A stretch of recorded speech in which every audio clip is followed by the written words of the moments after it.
करेंगे नबी जो करम धीरे धीरे, करेंगे नबी जो करम धीरे धीरे कर। हर एक टीम आएगी और हर एक टीम को आकर यहाँ से चिट्ठी खींचनी है। जो भी सवाल आया वो पढ़ना है और सवाल पढ़ने के बाद जवाब देने के लिए सिर्फ 1 मिनट है उनको। कितना है? 1 मिनट। अगर सही जवाब दिया तो 10 मार्क्स मिलेंगे और गलत जवाब दिया तो -5 हो जाएंगे। और अगर जवाब नहीं आता, छोड़ दिया, तो 0 मार्क्स मिलेंगे। अगर किसी टीम को जवाब नहीं आता है तो हमारे 2 एक्सपर्ट है यहाँ, अरफान आसिया 2 एक्सपर्ट है। अगर ये टीम है मक्का मदीना बगदाद, उनको जवाब नहीं आता है तो हमारे अरफान उनकी हेल्प करेंगे, एक्सपर्ट उनका जवाब दे देंगे। और अगर ये लड़कियों में जो टीम है बरेली अजमेर कलियर, उनको जवाब नहीं आता है तो वो अगर एक्सपर्ट की मदद लेना चाहते हैं तो उन्हें हमारी आशिया मदद करेंगे। यानी 2 लाइफ लाइन है टोटल। एक तो एक्सपर्ट मैंने अभी बता दिया आपको और दूसरी लाइफ लाइन है हमारी उस्ताद लाइफ लाइन। अगर किसी टीम को जवाब नहीं आता है तो वो उस्ताद की मदद भी ले सकते हैं और उस्ताद सही जवाब देंगे। लेकिन ख्याल ये रखें कि पूरी क्विज में सिर्फ 2 ही लाइफ लाइन है। एक बार एक्सपर्ट आपने यूज कर ली, दूसरी बार उसका यूज नहीं कर सकते, और एक बार उस्ताद की यूज कर ली, दूसरी बार आप यूज नहीं कर ली। यानी हर एक टीम के लिए है। तो हम ये सवाल जवाब का सिलसिला शुरू करते हैं। पहला राउंड के लिए मैं दावत दूंगा मक्का टीम को, वो आए और बॉक्स में से चिट्ठी खींचे। आ जाओ तीनों दिन और सवाल के जवाब दें।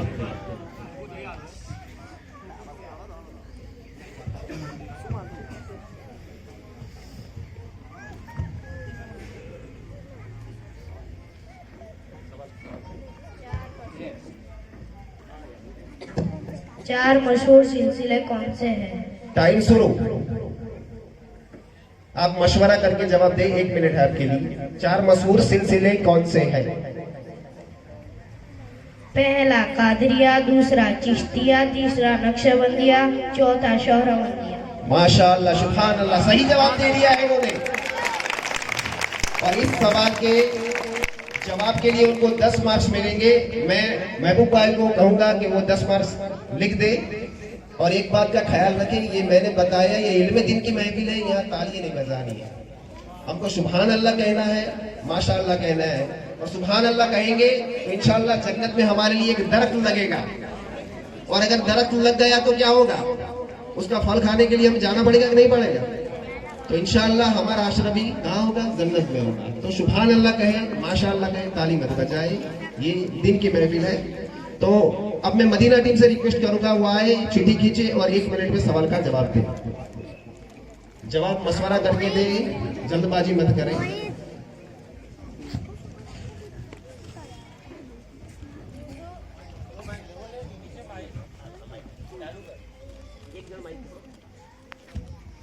वुजू करने में अगर कोई हिस्सा भीग तो गया लेकिन उस पर पानी न बहा तो क्या वुजू या होगा या नहीं?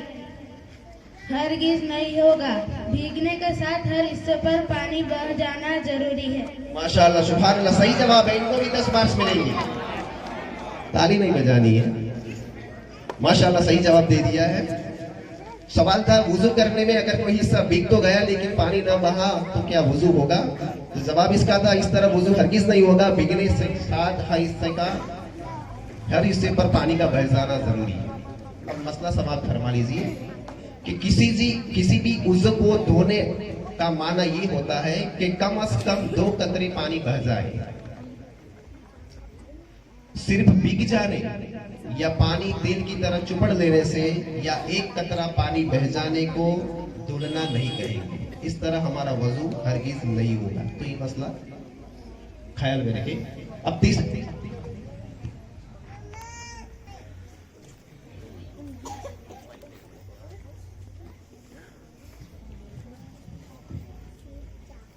सर का मसा करके लिखा है।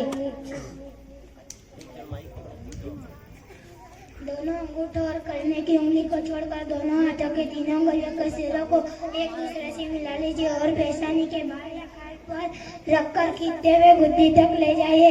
फिर गुद्दी से हथेलियां खींचते हुए पेशानी तक ले आइए। फिर कलमे की उंगलियों से कानों के अंदरूनी हिस्से और अंगूठे से कानों के बाहरी हिस्से का मसा कीजिए और उंगलियां कानों के सुराखों में दाखिल कीजिए और उंगलियों की पुष्ट से गर्दन के पिछले हिस्से का मसा कीजिए। माशाअल्लाह, सुभान अल्लाह, सही जवाब दे दिया है। अब मैं जरा तरीका भी आपको समाप्त करवा दूं।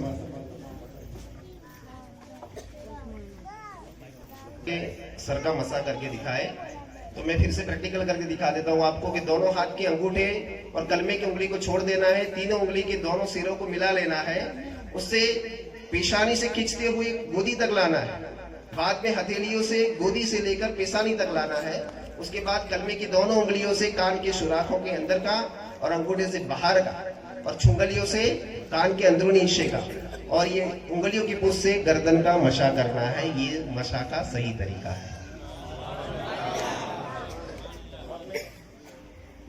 बरेली टीम को दावत दो। अब बरेली टीम उठकर आ जाएगी। जब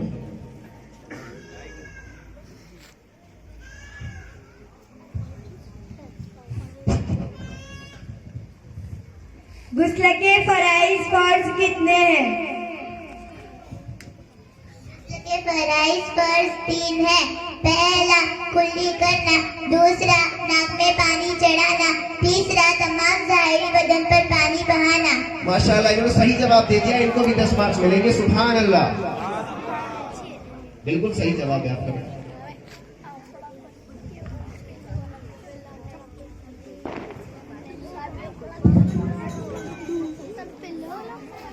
गुस्ल की आए कि कुल्ली करना, नाक में पानी चढ़ाना और तमाम ज़ाहिरी बदन पर पानी बहाना। गुस्ल खाना और पायखाने में नियत न पड़े और नियत दिल के इरादे को कहते हैं। मसलन मैं गुस्ल करता हूँ, इतनी नियत भी काफी है।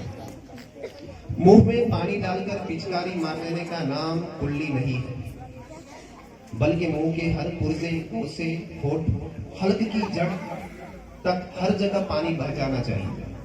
नाक में पानी चढ़ाना यानी नाक की नर्म हड्डी तक, यानी जहां सख्त हड्डी शुरू होती है वहां तक दुलना लाजमी है। नर्म हड्डी यहाँ तक पानी का जाना जरूरी है, लाजमी। पानी को सूंघकर ऊपर खींचिए, बाल बराबर की जगह दुलने से न रह जाए वरना गुस्ल न होगा। नाक के अंदर अगर रीट सूख गई है तो उसका छुड़ाना फर्ज है। नाक के बालों का धोना भी फर्ज है।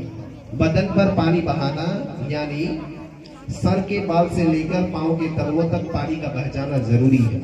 जिस्म की बात जगहें ऐसी है कि अगर एहतियात न रखी जाए तो वो सूखी रह जाती है और गुस्ल अदा नहीं हो जाता। और कई औरतों में थोड़ा मसला हो जाता है कि नाक में जो नथ पहनते हैं, कान में जो बूटी पहनती है, अगर उसकी सुराखों में भी पानी नहीं गया तो गुस्ल नहीं होगा, यानी एहतियात रखें। अब मैं चौथे राउंड के लिए अजमेर टीम को दावत देता हूं, वो चिट्ठी खींचे और सवाल। वुजू के फराइज फर्ज कितने हैं?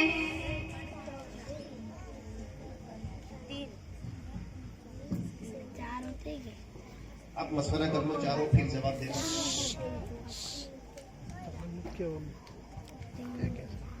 टाइम जो है। पहला चेहरा धोना, दूसरा पहनने समय दोनों हाथ धोना, तीसरा चौथाई सर का मसा करना, चौथा टखने समय दोनों पांव धोना। माशाअल्लाह, सुभान अल्लाह, सही जवाब है। इनको भी 10 मार्क्स मिलेंगे, सही जवाब दे दिया इन्होंने।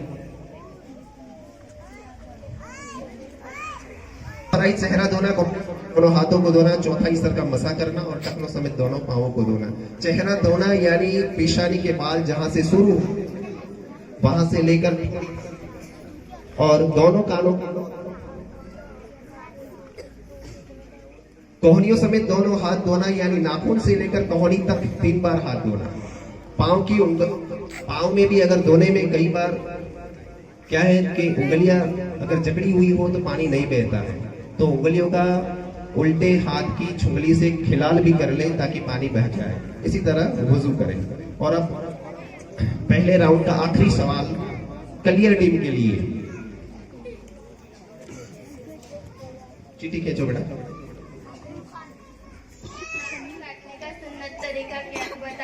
नाखून काटने का सुन्नत तरीका बताए। टाइम सारू।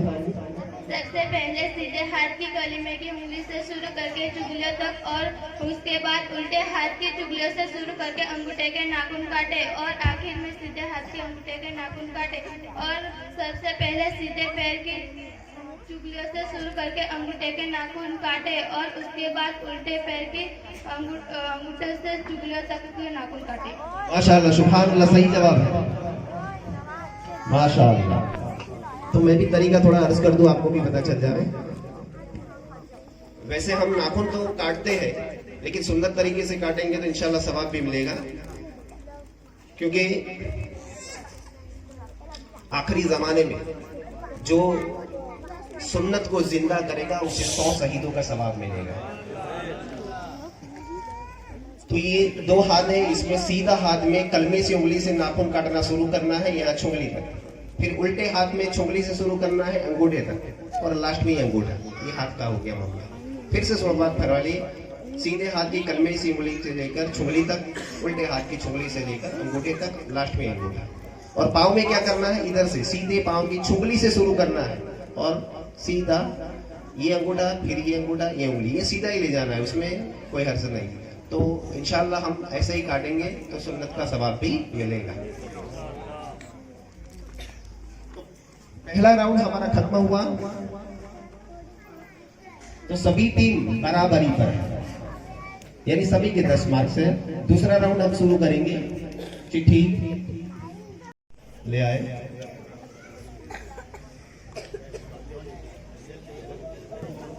आवाम राउंड का पहला सवाल खींचने के मैं बिलाल भाई को बुलाऊंगा कि वो आए और आवाम राउंड का पहला सवाल निकाले। ये सवाल का जवाब सिर्फ मर्दों को देना है। जिसको आए हाथ खड़ा कर दे, हम माइक उसके पास पहुंचा देंगे। चिट्ठी मुझे दे दो तो भी चलेगा, आप पढ़ दो तो भी चलेगा। जानबूझकर एक वक्त की नमाज छोड़ने की सजा क्या है? जानबूझकर एक वक्त की नमाज छोड़ने की सजा क्या है?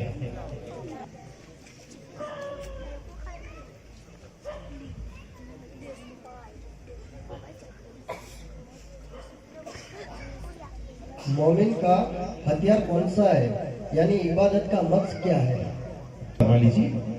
मोमिन का हथियार कौन सा है या इबादत का मकसद क्या है? जिसको सवाल आए हाथ खड़ा कर दे। तो दुआ है। माशाअल्लाह, सुभान अल्लाह, सही जवाब दिया उन्होंने। तो दुआ है, और दुआ के आदाब में आता है कि जब भी दुआ मांगे हथेलियां खुली रखे।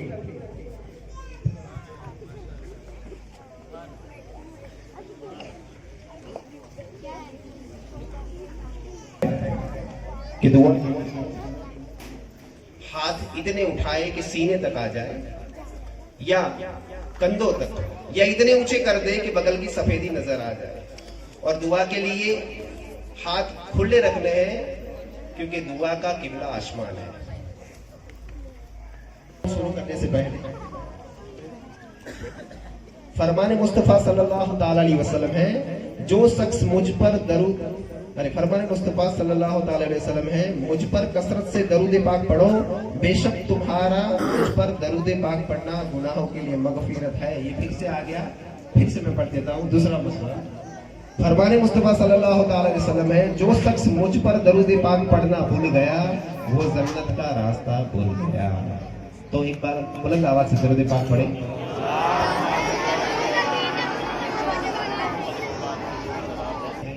हमारे निशा भाई अरब से गुजारिश करूंगा वो आए, चिट्ठी खींचे, और चिट्ठी आप मुझे दे दो। ऐसा करिए। माशाअल्लाह। तो ये माँ बहनों के लिए है, जिसको आए हाथ ऊंचा कर दे, मैं माइक पहुंचा दूंगा वहां। वो 10 सहाबी जिनको हुजूर सल्लल्लाहु ताला अलैहि वसल्लम ने दुनिया में ही जन्नती होने की बसारत दी है, उन्हें क्या कहा जाता है? सवाल जरा फिर से पढ़ो। वो 10 सहाबी कौन है जिनको मेरे आका ने दुनिया में ही जन्नती होने की बसारत दे दी थी? उनको क्या कहा जाता है? 10 सहाबी। बस सर में रखने की कोई जरूरत नहीं के लिए, किसी को दिखावे के लिए नहीं करना है।